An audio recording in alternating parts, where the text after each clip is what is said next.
she runs, they just roll with her wherever she is. They're ready to.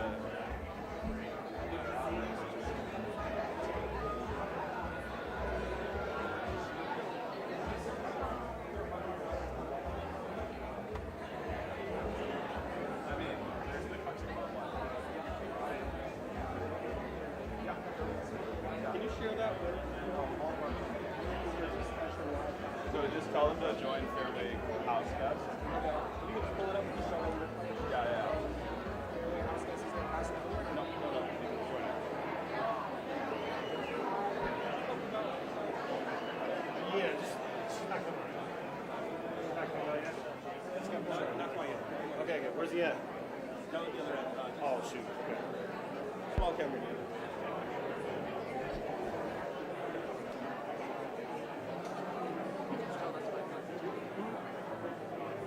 Just haven't stopped me. I haven't been on the road much this campaign besides the convention, so this has been cool to be here for the last right? Yeah, it's a lot of fun. Like a real Thank you. Mike Level. Mike Level? Mike Level.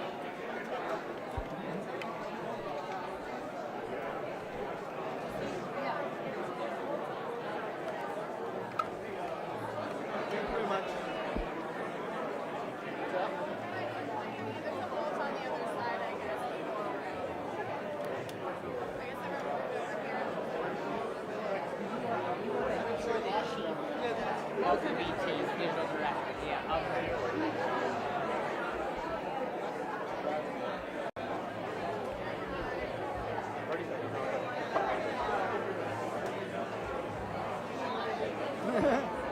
No, there is a box, but I don't think they have the plugins. Yeah.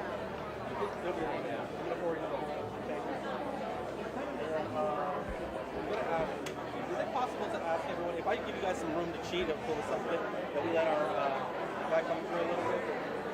Just on the front line.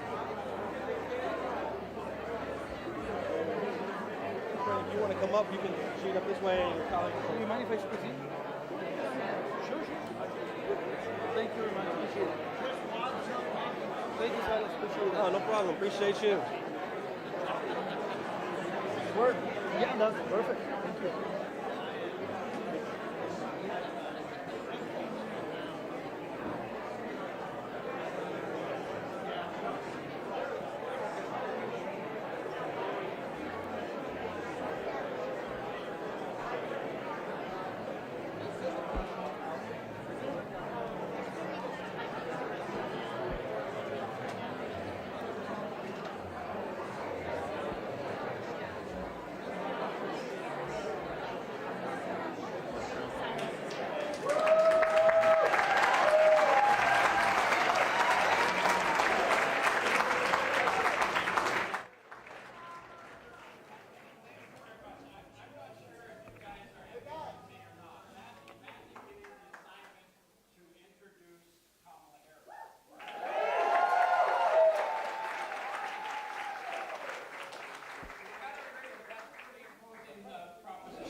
This is one of the most iconic, recognizable people on our planet.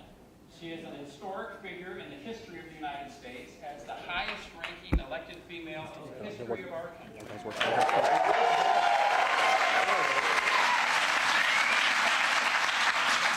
And 12 weeks ago, she embarked on the mission that she's on now, where she has been involved in a very intense introduction to the country and to the world. She's been on every possible media platform. She's been very transparent about herself and her plans for our country. So again, I think that there's, Madam Vice President, I might have to say, I don't know that there's a whole lot about you that we don't already know. We know who you are, and we love it.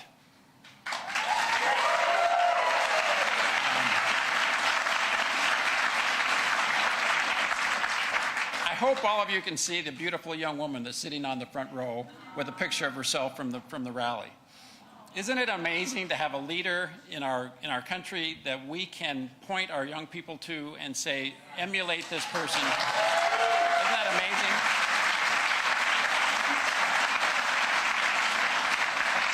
So, Madam Madam Vice President, we know who you are, but do you mind if I just introduce for a moment who we are to you?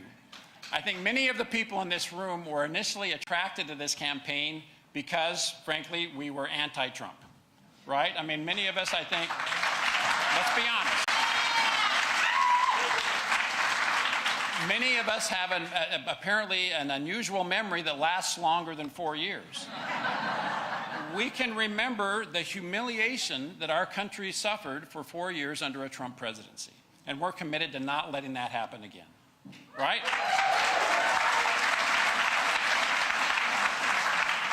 So I have to say that I think many of us may have come to this cause as anti-Trump, but we have very quickly become pro-Kamala, right?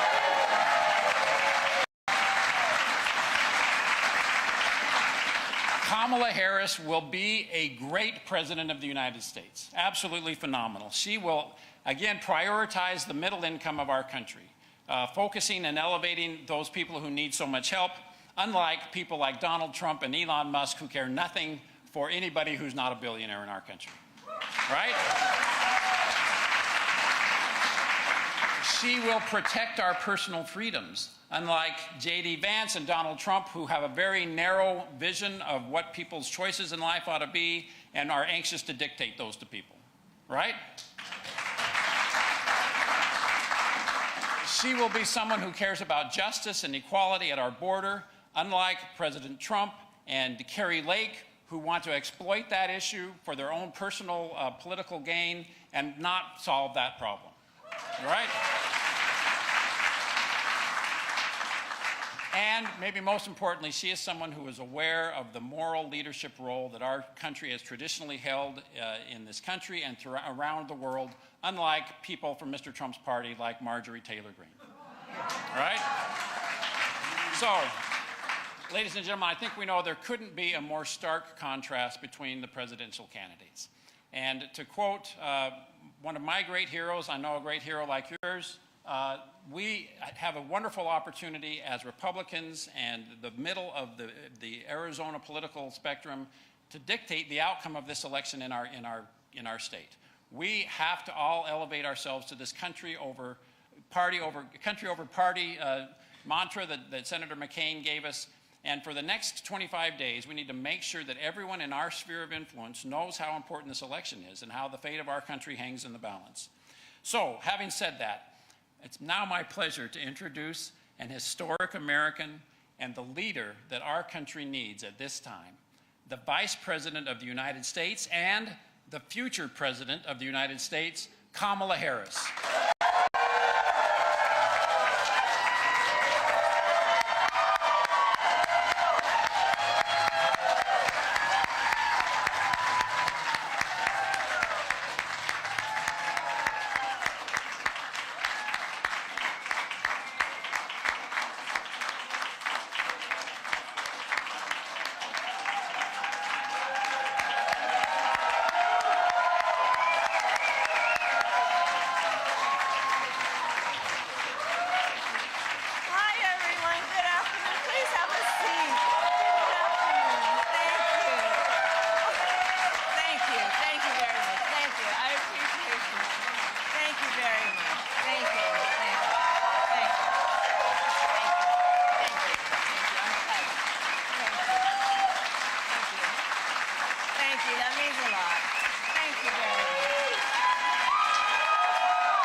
I'm very touched and very honored, and thank you, all the leaders who are here. Mayor Giles, I thank you.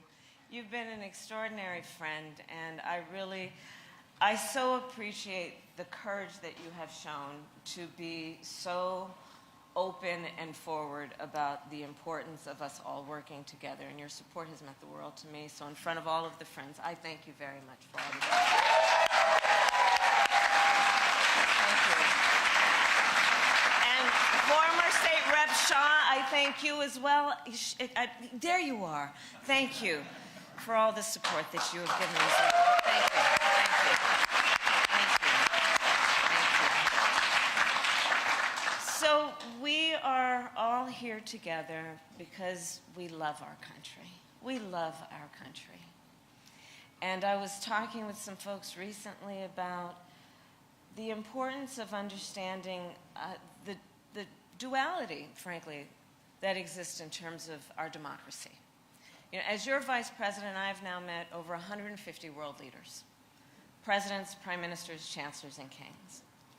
And when we, representing the United States, walk in those rooms, traditionally we've been able to walk in those rooms, chin up, shoulders back, with the earned and self-appointed authority to talk about the importance of democracies, rule of law.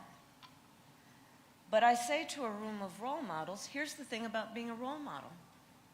When you're a role model, folks watch what you do to see if it matches up to what you say. And I tell you, because I have traveled the country recently, including the many, many trips that I've taken over the last almost 4 years, but recently, in particular, where world leaders, allies, have come up to me. We're now on a first-name basis. I've met with so many of them so many times. And they have said to me, Kamala, I hope you guys are going to be okay. One of the things that I think about and weighs on me sometimes is I hope we as Americans really understand how important we are to the world. We are so important to the world. Those people who fight for democracy, who fight for freedom, who fight for a life in which they can have opportunity, they hold us up and they hold us out as a model. And that, as much as anything, is at stake right now in this election. And I know I'm speaking to a group of people who know that and know that well. You know, I was raised to believe that hard work is important. It is important to look out for each other. It is important to understand that the vast majority of us have so much more in common than what separates us. I was raised in a community of folks who understood that when we stand together, when we look for commonality, that's when we thrive. And part of what we know has been happening in the last several years in our country is there's some powerful forces that are trying to divide us as Americans, would have us and cheer us on if we point fingers at one another. There's this kind of backward thinking coming from some folks that suggests that the measure of the strength of a leader is based on who you beat down, instead of what we know, which is the real measure of the strength of a leader is based on who you lift up. That's strength. But truly, but I mean that intentionally. It's not only good and right, that's strength. Because that's part of what is the perversion of what some people are suggesting. As though it is a sign of weakness to have empathy, to have some level of concern and care about the suffering of other people, and then take it upon oneself to do something about that. That is about lifting the condition of your fellow human being. So when we think about what's at stake in this election, whoa, it's packed with some stuff. It's packed with some fundamental stuff. I say rather articulately. There's so much at stake. Mayor, you mentioned John McCain. Okay, so I'll tell you, I was in the United States Senate for about 4 years, and I worked with John McCain. And so I'll tell you, so there was this, we were on a committee together, and you know, these committee rooms in the United States Senate, they're very grand and very impressive. And John McCain was on one side of the dais, I was on the other, horseshoe. And he's going after me. He's going after me. We're having some conversation. I think it was about one of the nominees. This is during President Trump's years. He's going after me. And I'm going back after him. I'm going back after him. And that was it. And this is what the public saw. And then I step onto the floor of the well of the Senate later that day. We had votes. And I passed by John McCain. And he looks at me and he says, "Kid, come over here. You're going to make a great senator."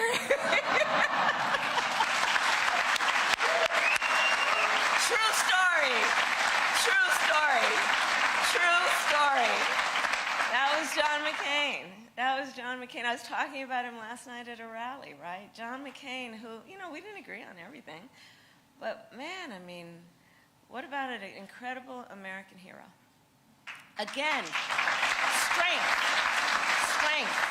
right? We know what the former president said about John McCain. I'm not going to repeat it here. But strength. John McCain stood on principle. He stood on a belief in the importance of patriotism, of sacrifice, of what we stand for as a country. And part of what I talked about at a rally last night is I shared with the folks in the room. I was there on the Senate floor way into the middle of the night when it was yet another attempt of the former president to get rid of the Affordable Care Act, which, as we know, has been literally a lifesaver for people, right? What it has done to no longer allow pre-existing conditions to be the reason that an insurance company can't give you assistance, right? And you all may have seen it. I was there on the floor that night, and we were all standing around because whether or not the Affordable Care Act would continue to be relied on one vote. And we were all standing on the floor. And of course, I had voted to keep going. And I say this, and it sounds like it's out of a movie, but this is how I experienced it. On the floor with my colleagues, and the Senate, well, it was late into the night. And in the Senate, you walk onto the Senate floor, and there are these big wooden ornate doors. And those ornate doors opened. And John McCain came out. And he went to the floor, and he said, "No, you don't." I said, "No, you don't. No, you don't take away health care for millions of people." And that is but one example of an individual that we all respect, who put country before party in terms of what they thought was right. I am honored to have the endorsement of Jeff Flake, someone I also worked with. Again, putting country before party. And so I say all of that to say that those are examples that are situated right here in this beautiful state of Arizona. A tradition that everyone and all of us, I will say, stand on. And then, of course, most recently, what Maricopa did in terms of the clerk refusing to participate in the intention to undo the will of the people in a free and fair election.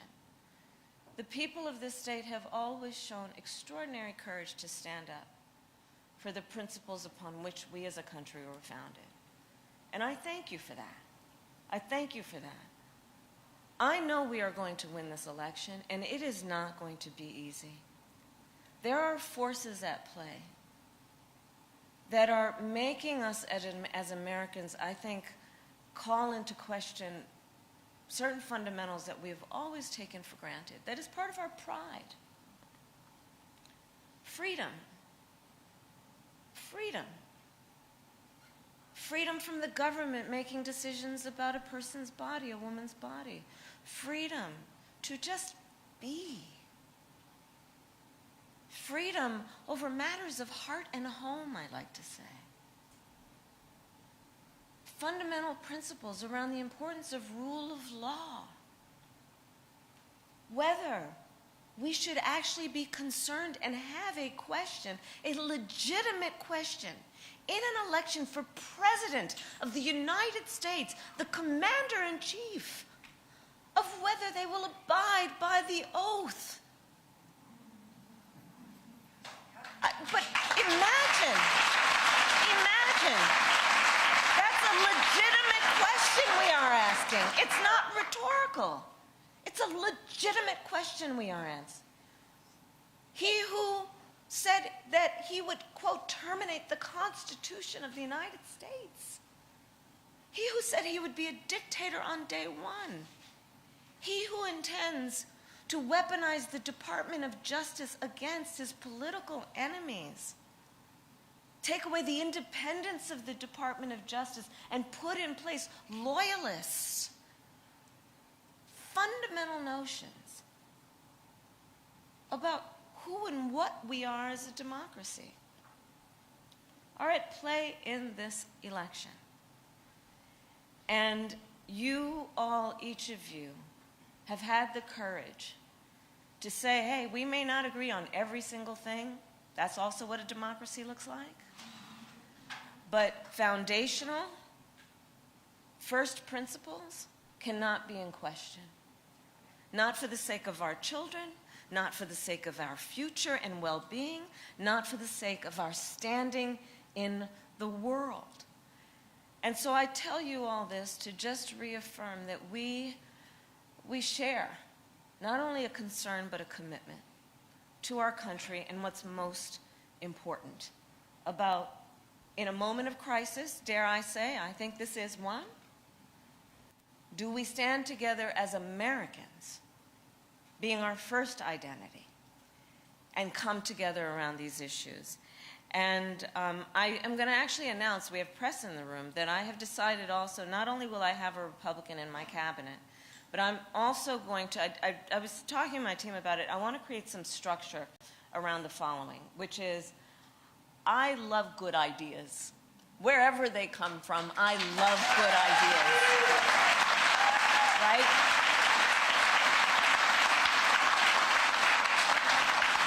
And so part of what I intend to do, Mayor, and put some structure around, is creating a bipartisan council of advisors who can then give feedback on policy as we go forward. Because here's the thing I also understand and feel strongly about.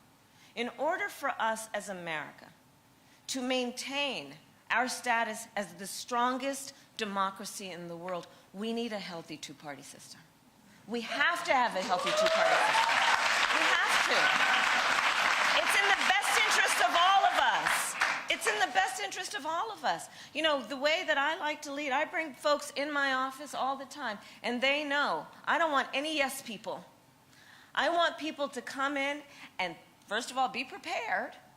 Yeah, no time to waste. But come in, and then let's, as I often say, kick the tires on ideas. Because the best ideas will survive those kinds of challenges, and the best ideas will then be most relevant to the American people, most effective to the American people.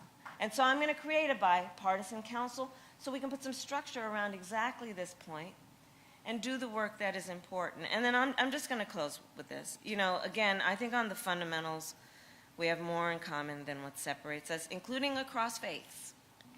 So I know there are a lot of members of the LDS community here, and you may or may not know my pastor actually spoke at the 100th birthday of President Nelson.